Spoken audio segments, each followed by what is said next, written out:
हमरे गीत का शीर्षक बात समय। आज का समय कितना बढ़िया बा। सगरो गुरुविंद के चरण का दर्शन भइल, आप सबके दर्शन हुआ। अरे तो बधैया बाजई, अरे बधैया बाजई। भाई रामनारायण यादव जी कलाकार है, हमारे भाई हैं, और इस विधानसभा का सबसे आखिरी गांव आपका है, कुशा खंतिया से। अरे बधैया बाजई, ए बाबू नंदी द्वारे बधैया बाजई।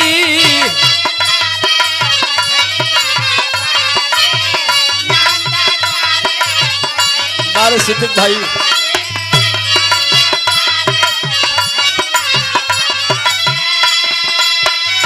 200 रुपये का पावन पुरस्कार बनारसी साफा पुष्पों के हार से गुथा हुआ अमूल्य पुष्पहार श्री चंद्र किशोर पांडे गुरु जी आपको से चरणों में कोट से नमन करता हूँ। और विजय शंकर यादव पूर्व ब्लॉक प्रमुख जी आप 200 रुपया देकर के गए हैं, आपका भी बहुत बहुत स्वागत सम्मान करता हूँ। समय पर गीत हो, समय कितना बढ़िया बा। सदस्य जिला पंचायत के भावी प्रत्याशी भाई महेंद्र यादव जी, मैं आपके उज्जवल भविष्य की कामना करता हूँ। शायद 200 रुपये का पुरस्कार, बहुत बहुत प्रणाम बा। अरे समैया सबके, अरे समैया सबके,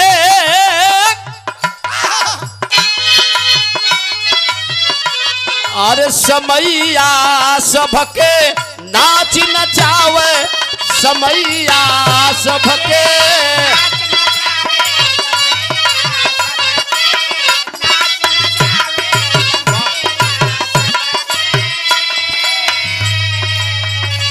समय दुनिया में केहू को छोड़ले ना बाबू,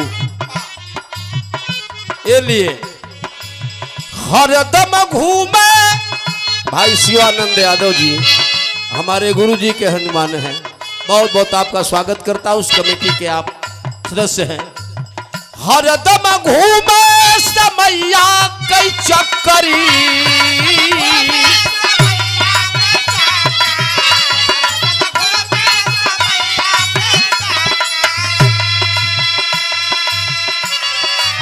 राजा होला रंग की संकटी भयंकरी।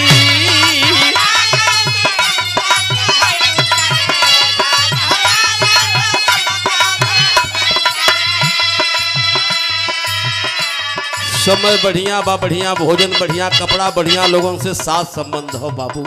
समय बिगड़ जाई तो होई का। आर्य गद्दा पसूते वाला,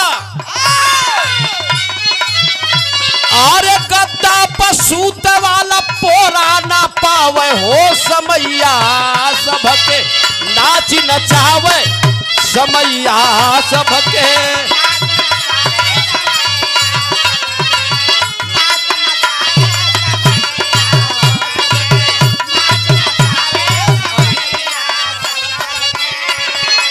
इस ब्लॉक के शानदार ब्लॉक प्रमुख नौजवानों के नेता परम आदरणीय सुभग सिंह प्रमुख जी आपकी ओर से सादर 500 रुपये का पुरस्कार। जोरदार ताली बजा के अगर प्रमुख जी का स्वागत करें, हृदय से आपके चरणों में कोट से नमन करता हूं। हरिहर सिंह मास्टर साहब नेवादा गोपालपुर से 100 रुपये का पुरस्कार। सादर चरण स्पर्श आप सबके बहुत बहुत प्रणाम बा। शुरुआत बा समय के करा पर परल सतयुग में, समय हरिश्चंदी,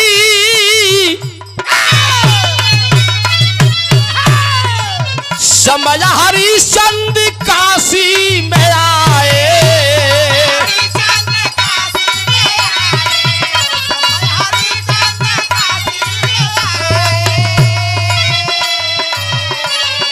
सत्यवादी राजा थे जिनके राज में दूध का दूध पानी का पानी हुआ करता था। राजपाट दान कर दिए, दक्षिणा नहीं दे पाए, दक्षिणा देने के लिए चले हैं बिकै बदे। समय हरिश्चंदी अरे काशी में आए। हीरा भाई हमारे गुरुजी के, आप ड्राइवर साहब है, आपकी ओर से सम्मान मिला, बहुत बहुत प्रणाम बा। समय हरिश्चंदी अरे काशी में आए। राजा कहाँ डोम हाथे टिकाए।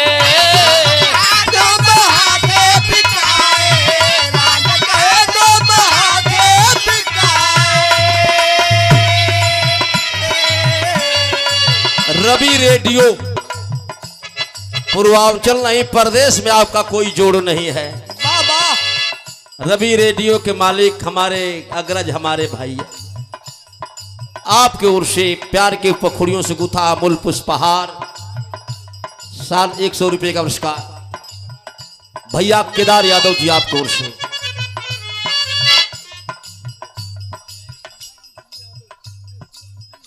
शिवानंद सिंह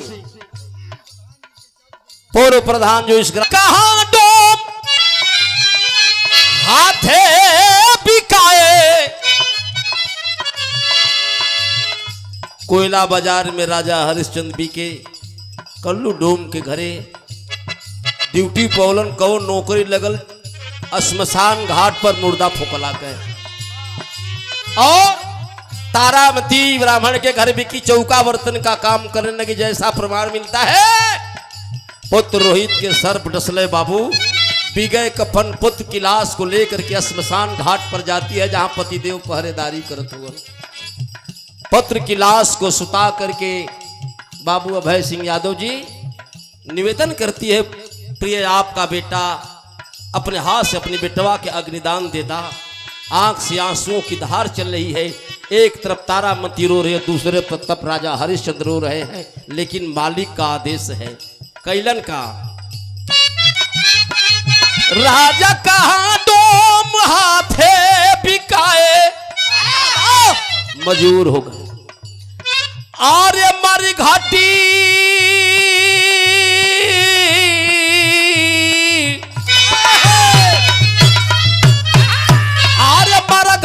परानी से या चल फराव हो समैया सबके नाच नचावे। समैया सबके नाच नचावे, समैया सबके नाच नचावे, समैया। पारी आ गई त्रेता के समाज समय परल भैला सीता के हरनवा। भैले सीता के हरनवा, समय परल भैले सीता के हरनवा। आ दशरथी मरन भय लखन शक्ति बनवा।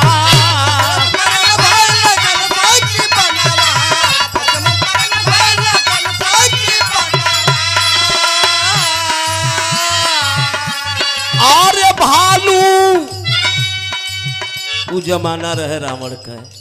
अरे भालू बन रहा लंका जरा में हो समैया सबके नाच नचावे। समैया सबके नाच नचावे, समैया सबके। आप बहुत पुराने समाजवादी हैं। श्री अभय यादव भैया आपको ओर से पुनः पुरस्कार, बहुत बहुत आपके हमारे प्रणाम बा। अरे चिन्हत है भाई ए लिए पारी आ गई द्वापर के। द्वापर में समय के करा पड़ल कहना बा। मरल बहेलिया कन्हैया के बनवा।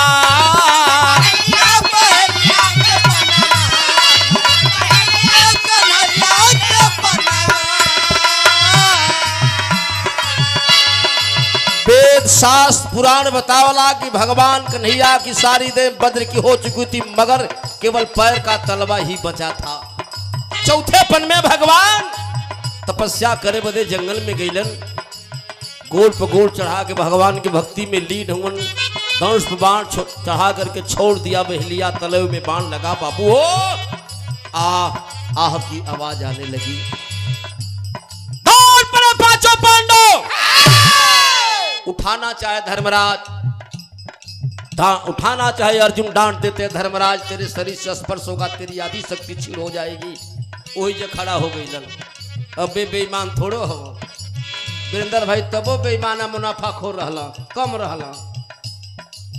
भगवान निवेदन करत हुआन, अर्जुन मैंने तेरे साथ बहुत एहसान किया है, एक छोटी सी एहसान मेरे साथ कर दे, बहुत कष्ट हो रहा है।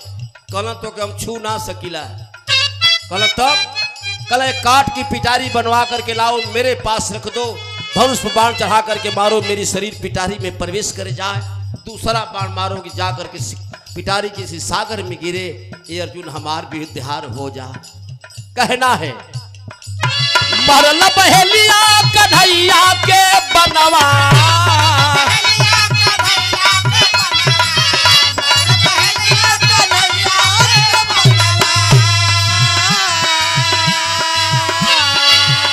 कबिली ननाबा कवनो ठेकानावा,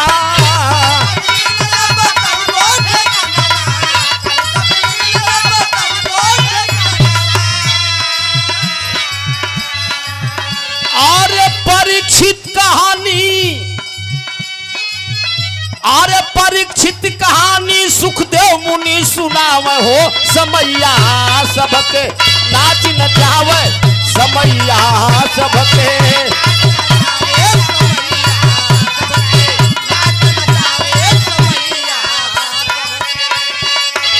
हमारे गीत की लास्ट लाइन है, कलयुग में समय के करा परल। कहना है राणा पर डाली समैया विपतिया,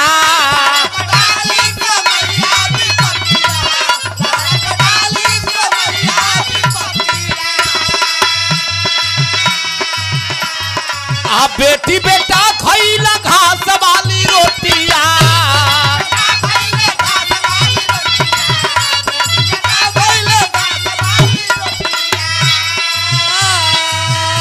अरे भगत चंद्रशेखर शान देश का बचाए हो, समैया सबके। लास्ट लाइन बिहारी गणेश गई न स्वर्ग की नगरिया,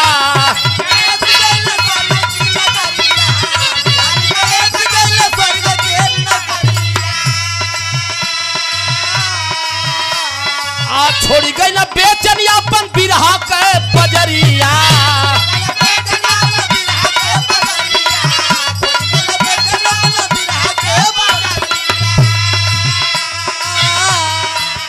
अरे पहलवान जगपत का बेटा विजयी गवैया हो, समैया सबके नाच नचावे, समैया सबके।